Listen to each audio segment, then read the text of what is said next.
आज की इस कक्षा में हम पढ़ने वाले हैं सप्तमी कक्षा की संस्कृत पाठ्य पुस्तक रुचिरा का नवम पाठ। पाठ का नाम है अहमपि विद्यालयम गमिष्यामि। इस पाठ के 3 भाग हैं।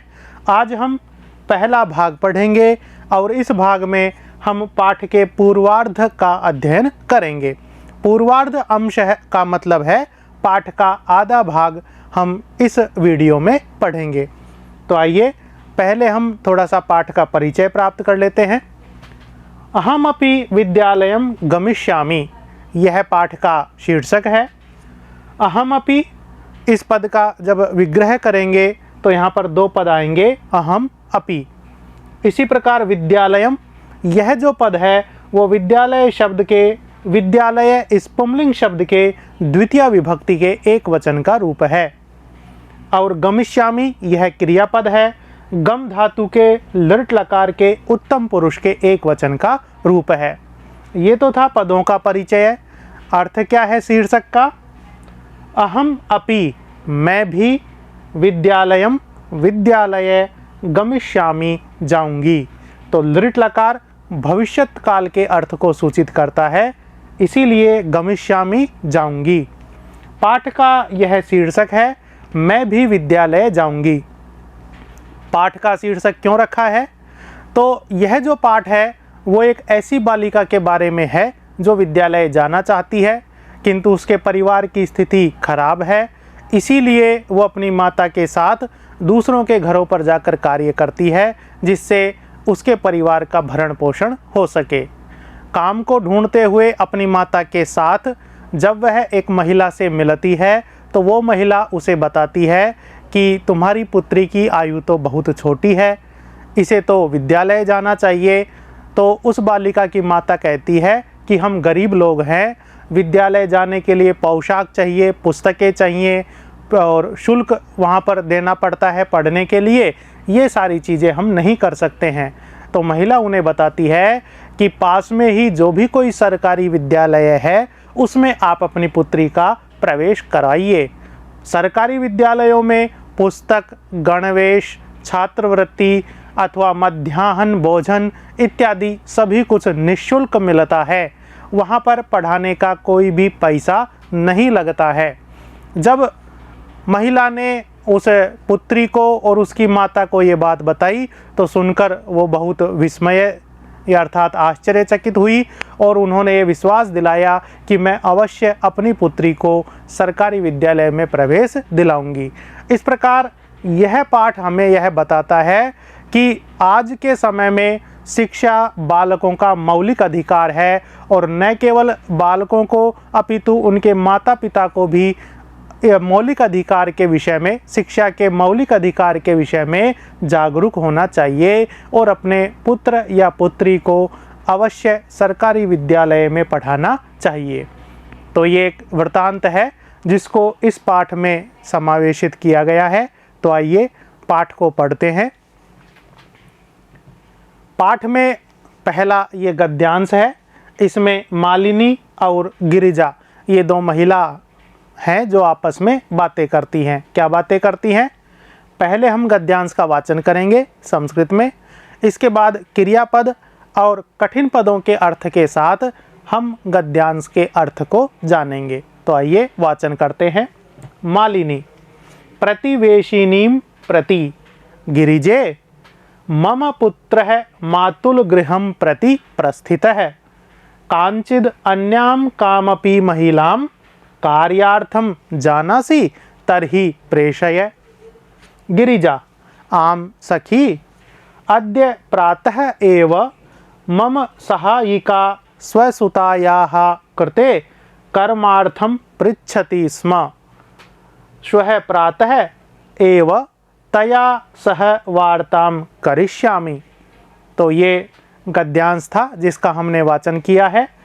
इस गद्यांश में जो क्रियापद आए हैं उनको गद्यांश में पीले रंग से दिखाया गया है, जैसे जानासि, प्रेषय, पृच्छति स्म और करिष्यामि, ये क्रियापद हैं।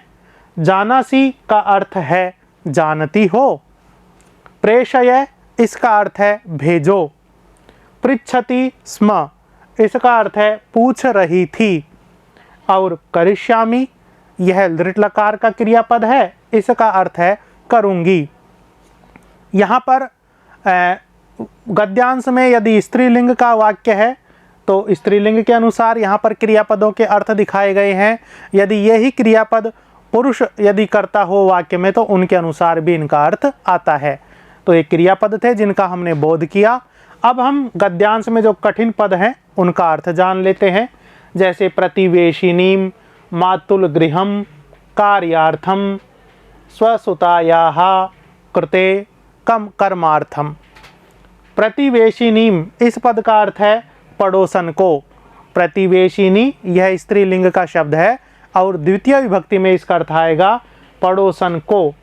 इसी प्रकार मातुल गृहम, मातुल गृहम का अर्थ है मामा का घर। कार्यार्थम और कर्मार्थम ये दोनों ही पद गद्यांश में आए हैं। कार्यार्थम और कर्मार्थम ये दोनों ही पद एक ही अर्थ को देते हैं, वो अर्थ है काम के लिए। इसी प्रकार स्वसुतायाः कृते इसका अर्थ है अपनी बेटी के लिए। सुता शब्द का अर्थ है बेटी और स्वसुता अपनी बेटी षष्ठी विभक्ति का रूप है और कृते जुड़ा हुआ है। षष्ठी विभक्ति के साथ कृते का प्रयोग हुआ है। कृते का अर्थ होता है के लिए और षष्ठी विभक्ति के साथ इसका अर्थ आएगा अपनी बेटी के लिए। ये थे कठिन पदों के अर्थ। अब हम गद्यांश का सरलार्थ जानते हैं। मालिनी क्या कह रही है और गिरिजा क्या कह रही है। मालिनी प्रतिवेशिनीम प्रति अपनी पड़ोसन को कह रही है। क्या कह रही है? पड़ोसन कौन है? गिरिजा उसकी पड़ोसन है। तो गिरिजा के संबोधन का रूप है गिरिजे। हे गिरिजा, मम पुत्र है मेरा पुत्र, मेरा बेटा मातुल गृहम प्रति मामा के घर प्रस्थित गया है कि मेरा जो बेटा है वो तो मामा के घर पर गया है। कांचिद अन्याम कामपि महिलाम, कोई अन्य महिला यदि हो, किसके लिए? कार्यार्थम कार्य करने के लिए, घर पर कार्य करने के लिए। कांचिद अन्याम कोई दूसरी, कामपि महिलाम कोई महिला को, जानासी यदि तुम जानती हो, तरही प्रेषय तो भेजो, मेरे पास भेजो ताकि मैं घर पर उसे काम के लिए रख सकूं। गिरिजा मालिनी की बात सुनकर क्या कहती है? आम सखी। सखी यह स्त्रीलिंग का शब्द संबोधन का रूप है। सखी, हे सखी, आम हाँ, हाँ अर्थात मैं जानती हूँ। अद्य प्रातः एव, आज सुबह ही, आज प्रातः काल ही, मम सहायिका मेरी सहायिका, मेरी जो सहायता करती है घर के काम में, वो स्वसुतायाः कृते अपनी बेटी के लिए कर्मार्थम कार्य के लिए पृच्छति स्म पूछ रही थी। अपनी बेटी के लिए वो कार्य के लिए पूछ रही थी, क्या कहीं मेरी बेटी को कार्य मिल सकता है, ऐसा उसने मुझसे पूछा था। श्वः प्रातः एव, श्वः आने वाले कल, प्रातः एव सुबह ही, अगले दिन प्रातः जब वो आएगी सुबह, तब तया सह उसके साथ वार्ताम करिष्यामि मैं बात कर लूँगी। वो अपनी बेटी के लिए मुझसे काम के लिए पूछ रही थी, कल सुबह जब वो आएगी तो मैं उससे बात कर लूँगी कि वो कार्य करना चाहती है या नहीं करना चाहती है। तो ये दोनों आपस में संवाद करती हैं, मालिनी और गिरिजा। मालिनी को घर पर काम करने के लिए एक सहायिका की आवश्यकता है और गिरिजा की जो सहायिका है वो अपनी बेटी के लिए कार्य ढूंढ रही है। ये पहला गद्यांश हमने पाठ से लिया था। अब हम आगे दूसरा गद्यांश पढ़ते हैं। अग्रिम दिने प्रातः काले षट्वादने एव मालिन्याः गृह घंटिका आगंतारं कमपि सूचयति। मालिनी द्वारम् उद्घाटयति, पश्यति च यत् गिरिजायाः सेविकया दर्शनया सह एका 8 वर्ष देशीया बालिका तिष्ठति। यह गद्यांश है। इस गद्यांश में सूचयति, उद्घाटयति, पश्यति और तिष्ठति ये क्रियापद हैं। सूचयति इसका अर्थ है सूचना देती है। उद्घाटयति इस क्रियापद का अर्थ है खोलती है। पश्यति अर्थात देखती है, और तिष्ठति इसका अर्थ है स्थित है अथवा खड़ी है। ये जो चारों ही क्रियापद हैं, इनमें विशेष क्या है, ये चारों ही क्रियापद लट लकार के हैं, प्रथम पुरुष के हैं और एक वचन के हैं। लट लकार वर्तमान काल के अर्थ को सूचित करता है, तो लट लकार प्रथम पुरुष एक वचन में ये क्रिया रूप प्रयोग में आए हैं। क्रियापदों के अर्थ के बोध के साथ अब हम कठिन पदों का अर्थ जानते हैं। जैसे गृह घंटिका, इसका अर्थ है घर की घंटी। घर के दरवाजे के बाहर जो घंटी लगी होती है बजाने के लिए, उसके लिए पद आया है गृह घंटिका, घर की घंटी। आगंतारम, आगंतारम का अर्थ है आने वाले को, जो घर पर आया है उसको। सेविकया, सेविकया यह तृतीय विभक्ति का रूप है सेविका। सेविका का तृतीय विभक्ति में रूप बनेगा सेविकया, और इसका अर्थ होता है सेविका से। दर्शनया सह, दर्शनया सह इसका अर्थ है दर्शना के साथ। दर्शनया यह भी दर्शना इस शब्द का तृतीय विभक्ति का रूप है दर्शनया, दर्शना के साथ। अष्टवर्ष देशीया अर्थात 8 वर्ष की। तो ये कठिन पद थे जिनका अर्थ हमने जाना है। अब हम गद्यांश का सरलार्थ जानते हैं। अग्रिम दिने, दूसरे दिन, मालिनी और गिरिजा की चर्चा होने के बाद दूसरे दिन प्रातः काले सुबह के समय षट्वादने एवं 6 बजे ही मालिन्याः, मालिनी के गृह घंटिका, घर की घंटी, आगंतारम आने वाले, कमपि किसी की, सूचयति सूचना देती है। यानी सुबह 6 बजे के समय मालिनी के घर की घंटी बज जाती है, इसका मतलब है कोई बाहर आया है। तो अग्रिम दिने दूसरे दिन, प्रातः काले सुबह सुबह ही, षट्वादने एवं 6 बजे ही, मालिन्याः गृह घंटिका, मालिनी के घर की घंटी, आगंतारम कमपिम आने वाले किसी व्यक्ति की, सूचयति सूचना देती है, मालिनी द्वारम उद्घाटयति और मालिनी दरवाजा खोलती है, पश्यति च और देखती है, क्या देखती है, यत कि गिरिजायाः सेविकया दर्शनया सह, गिरिजा की सेविका दर्शना के साथ। गिरिजा के घर में जो कार्य करती थी सहायिका, उसका नाम था दर्शना, और गिरिजा की सेविका दर्शना के साथ एका एक 8 वर्ष देशीया 8 वर्ष की बालिका, एक छोटी बालिका तिष्ठति खड़ी थी, वहाँ पर स्थित थी। अब किस प्रकार वो महिला उस बालिका को देखकर क्या कहती है, ये हम आगे गद्यांश में जानेंगे। आगे गद्यांश है, दर्शना जो गिरिजा की सेविका थी वह कह रही है मालिनी से, महोदये भवती कार्यार्थम गिरिजा महोदयम पृच्छति स्म, कृपया मम सुतायै अवसरं प्रदाय अनुगृह्णातु भवती। मालिनी, परमेशा तु अल्पवयस्का प्रतीयते, किं कार्यं करिष्यत्येषा, अयं तु अस्याः अध्ययनस्य क्रीडनस्य च कालः। ये दोनों में बातें हुई। इस गद्यांश में जो क्रियापद हैं अनुगृह्णातु, प्रतीयते और करिष्यति। अनुगृह्णातु का अर्थ है अनुग्रहित करो अथवा कृपा करो। इसी प्रकार प्रतीयते इस पद का अर्थ है प्रतीत हो रही है अथवा लग रही है, और करिष्यति इस क्रियापद का अर्थ है करेगा अथवा करेगी। ये क्रियापद थे। अब गद्यांश में जो कठिन पद हैं उनका अर्थ जान लेते हैं।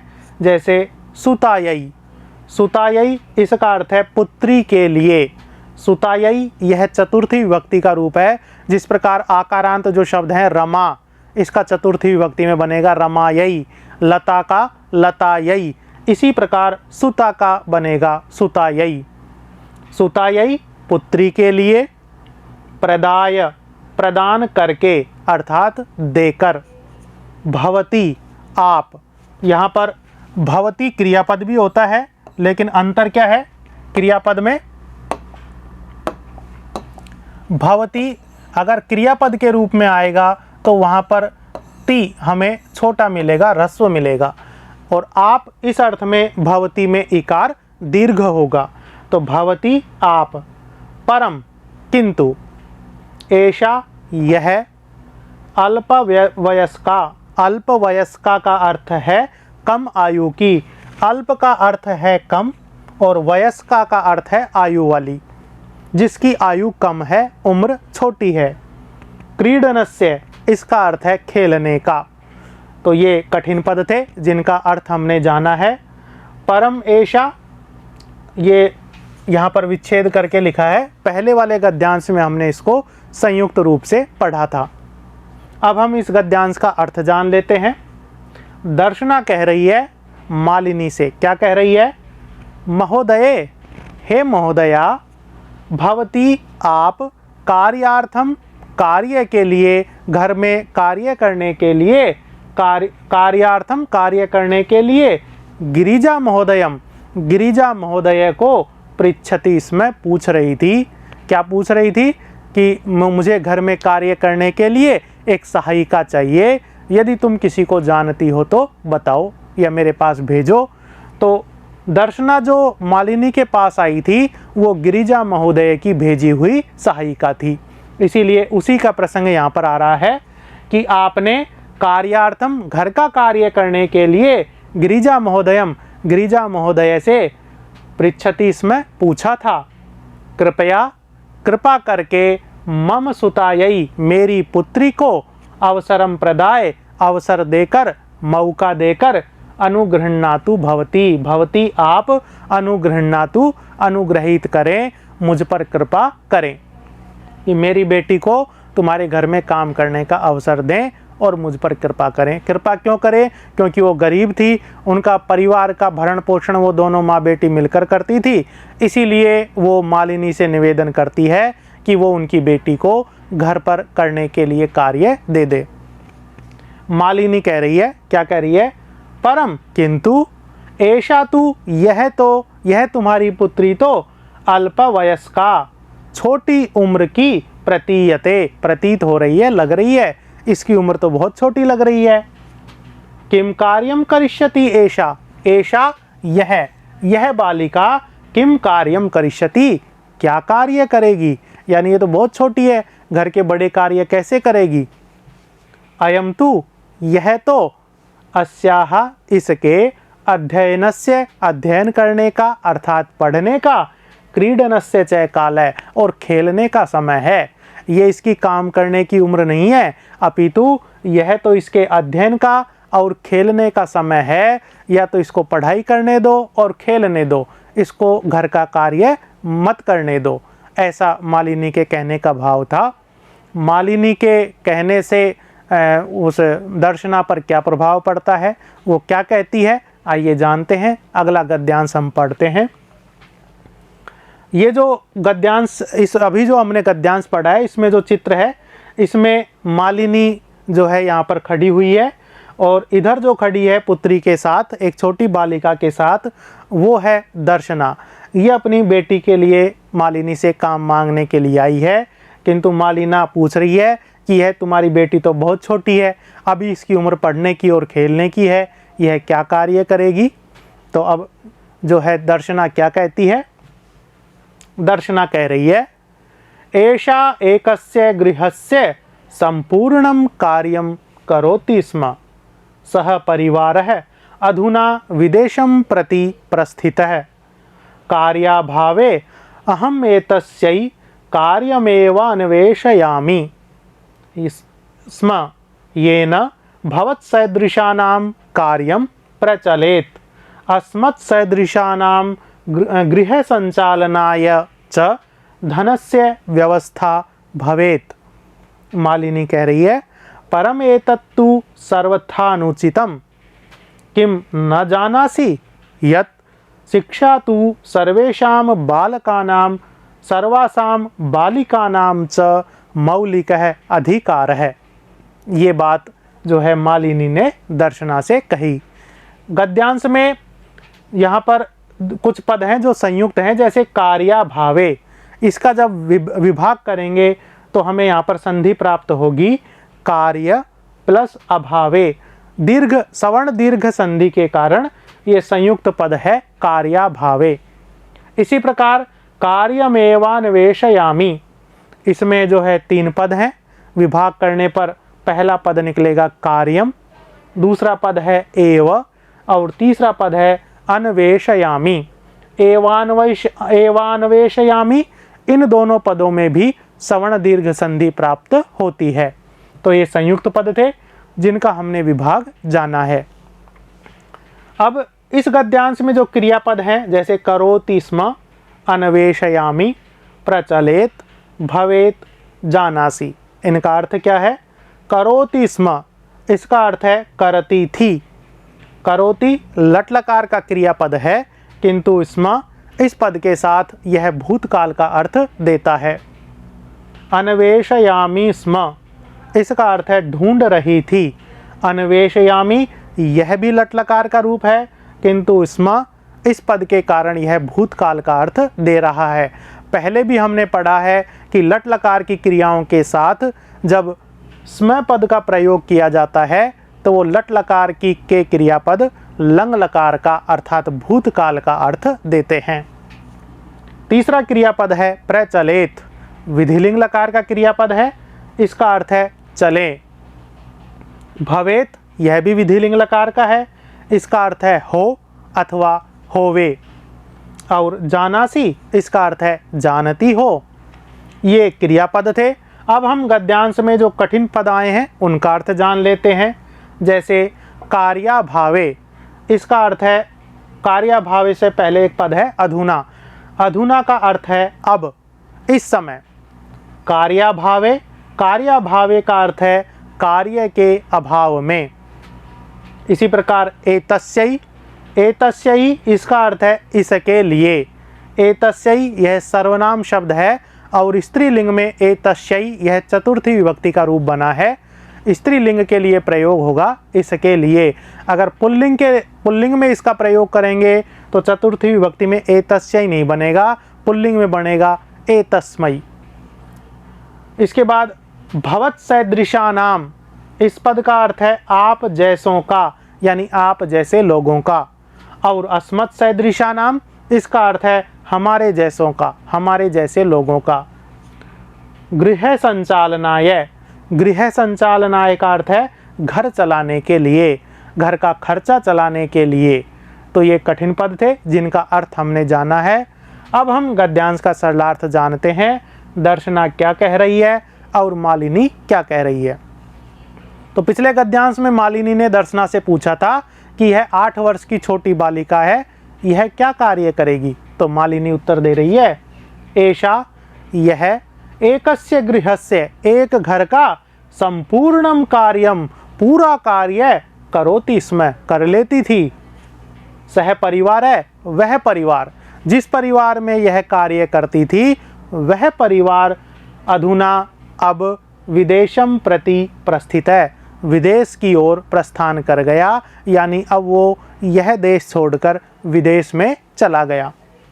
कार्याभावे, और कार्य के अभाव में, क्योंकि अब मेरी पुत्री का उस घर में कार्य छूट गया, उस घर में कार्य छूटने के कारण कार्य का अभाव हो जाने से अहम, मैं, एतस्यै, इसके लिए, इस मेरी पुत्री के लिए, कार्यम एव, कार्य ही, काम ही, अन्वेषयामि, इसमें ढूंढ रही थी। ये न, जिससे कि भवत् सदृशानाम कार्यम, आप जैसे लोगों का, कार्यम कार्य, प्रचलित चले, अस्मत् सदृशानाम, और हम जैसे लोगों के, गृह संचालनाय, घर चलाने के लिए, धनस्य व्यवस्था भवेत, धन की व्यवस्था हो जाए। कि आप जैसे लोगों का जो बड़ा घर है उसमें आपका जो है कार्य चल जाएगा, आप जैसे लोगों का जो कार्य है, घर का काम करना इत्यादि जो कार्य है वो भी आराम से हो जाएगा, और हम जैसे जो लोग हैं, गरीब लोग हैं, उनके लिए धन की व्यवस्था हो जाएगी। तो दोनों ही काम सिद्ध हो जाएंगे। इसीलिए मैं अपनी पुत्री के लिए तुमसे कार्य मांग रही हूँ। ये जो है उत्तर दर्शना ने मालिनी को दिया। मालिनी क्या कह रही है? परम किंतु एतत्तु, यह तो सर्वथा अनुचितम, सब तरह से अनुचित है, यह तो ठीक नहीं है। क्यों ठीक नहीं है? किम न जानासी, क्या तुम नहीं जानती हो? यत कि शिक्षा तु, शिक्षा प्राप्त करना तो सर्वेषाम बालकानाम, सभी बालकों का, सर्वासाम बालिकानाम च, और सभी बालिकाओं का मौलिक अधिकार है, मूलभूत अधिकार है। ये मालिनी ने उस दर्शना को बताया कि तुम अपनी पुत्री से जो घर का कार्य करवाती हो यह सर्वथा अनुचित है, क्योंकि तुम्हें यह जानना चाहिए, तुम्हें यह बोध होना चाहिए कि सभी बालकों का और सभी बालिकाओं का शिक्षा प्राप्त करना आज मूलभूत अधिकार है। सरकार ने इसे मौलिक अधिकार बना दिया है। तो ये बात जब मालिनी ने दर्शना को बताई तो दर्शना क्या उत्तर देती है ये हम आगे पढ़ेंगे। इसी में एक चित्र दूसरा है जिसमें मालिना इस पुत्री की माता दर्शना से बालकों के शिक्षा के अधिकार के बारे में चर्चा कर रही है और बता रही है कि सभी बालकों का शिक्षा का अधिकार है, उन्हें शिक्षा प्राप्त करनी चाहिए। ये बात बालकों पर भी लागू होती है और उनके माता पिता पर भी लागू होती है कि वो अपने बच्चों को अवश्य पढ़ाएं। तो विद्यार्थियों, ये था इस पाठ का पहला भाग जिसमें हमने आधा पाठ पढ़ लिया है। आगे मालिनी की बातों से दर्शना प्रेरित होती है कि वो अपनी बच्ची को पढ़ाएगी या नहीं पढ़ाएगी। इस बात को हम पाठ के दूसरे भाग में जानेंगे। तो मिलते हैं अगले पाठ में। धन्यवाद।